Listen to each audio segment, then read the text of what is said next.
was the WAC Player of the Year a season ago. Don't leave Ford open. Do not leave Jordan Ford alone. You will pay the price. 50 balls all going St. Mary's way. They're making the effort plays. Defensively, offensively, second chance opportunities, just haven't been able to convert. Oh, it's a nice touch pass underneath, and Gavin Baxter gets BYU on the board. And he said, look, we got to take into account the games that Yoli wasn't there. In particular, when you look at the Boise State game, they lost in overtime. The game they lost in overtime at St. Mary's. That wasn't NCAA certified. So when he wanted to come back to school, he had to pay a 9-game price to start off the season. And Marcelo, the Arizona transfer. Now it's TJ Hawes looking for some room. Steps back. Got a 3. 0-2. That won't go. St. Mary's is now 2 for 12 from the field to start. Toulson. Yes. 8 to shoot. It's with Jordan Ford. He's going to try and create. He's got it back for 3. Yes! 2 field goals in the first 8 minutes for St. Mary's, and they are both Jordan Ford threes. Hawes turns the corner, throws one up, and throwing it down. East Coast Conference is on the bench. Danfo 2 in the post, goes baseline and scores. BYU right now, it's about just controlling the ball. They have 7 turnovers already in this game. That's a lot of empty possessions in a very short period of time. NBA 3 for Jake Toulson. Just advanced to the semifinals. So this is the first game that the Cougs have played since February 29th, Leap Day, as Yoli Childs gets it done inside.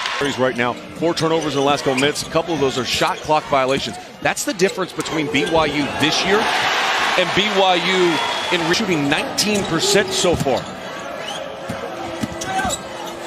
Well, they'll shoot a higher percentage if they've got access to the baseline like that. Krister Zorik's got the record at 1,047. 0-2 with the reverse.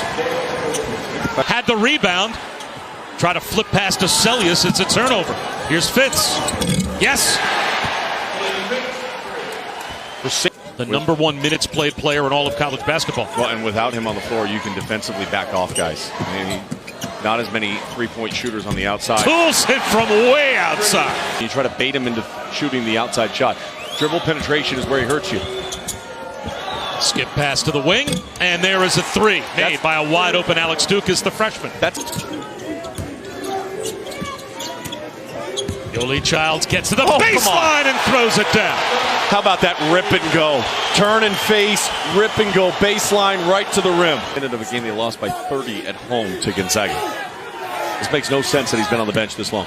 Backdoor Hawes, yes. Beautifully executed by BYU. And frustration continues for St. Mary's. Marcelo connects. Posting up 0-2. The double team comes. He still muscles it up and in. You can. Marcelo just jumped that, didn't allow that handoff action right back to Jordan Ford. Ford, the floater, goes. That's the first time he's been able to turn the corner and get downhill. Pepperdine's going to be harder than this game was. And it was. They had to lay off. You had to deal with success. Sometimes it's more mental than it is actually physical. All 4 of the coaches here tonight. Todd Golden, extremely young, but using his analytics and the elite level job. I think, by the way, watching that. With Danfo 2 picking up his 4th personal foul. The winner looking to advance to take on Gonzaga tomorrow night in the championship game at 9 Eastern.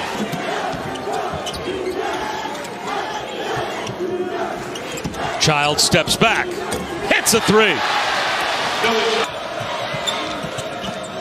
Driving again if I'm Malik Fitz. Fades away for 3 instead. Offensive rebound, Jock Perry. Time. Yoli Childs over Perry. Hits another 3. Suzy. What other sports can we talk about? Do they do that in water polo?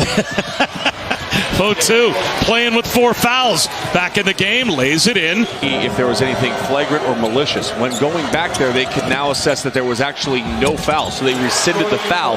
However, they could not. Jordan Ford hit a tough fadeaway, and now he gets a hand in, creates the steal, and goes to the basket and lays it in. Jordan Ford starting to change this game as BYU's lead is down to 1.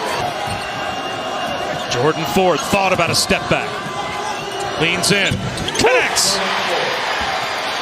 You see him hit the brakes. Yoli Childs to his left. Again a miss. Celius. Offensive rebound. Plus the foul. And BYU's got the lead back. Yoli Childs in the post again. Plays catch with Hawes. Gets to the baseline. Muscles it up and in. That was a great post pass out. It's in the hands of a freshman. Now it's Ford. Back out to Fitz. 5 to shoot.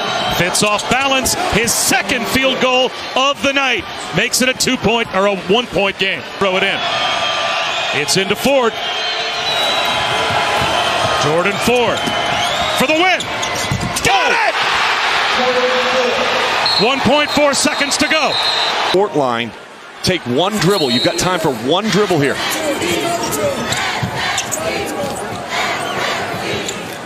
Home run pass. Yoli Childs knocked out of bounds. It belongs to St. Mary's, and they are going to advance to the title game tomorrow night. Inning time will expire. I am really surprised that they didn't hit Hawes there in that moment. There's the touch, and that does it. Jordan Ford hits the game winner, and St. Mary's somehow outlasts BYU. They will take on Gonzaga for the West Coast Conference title tomorrow night.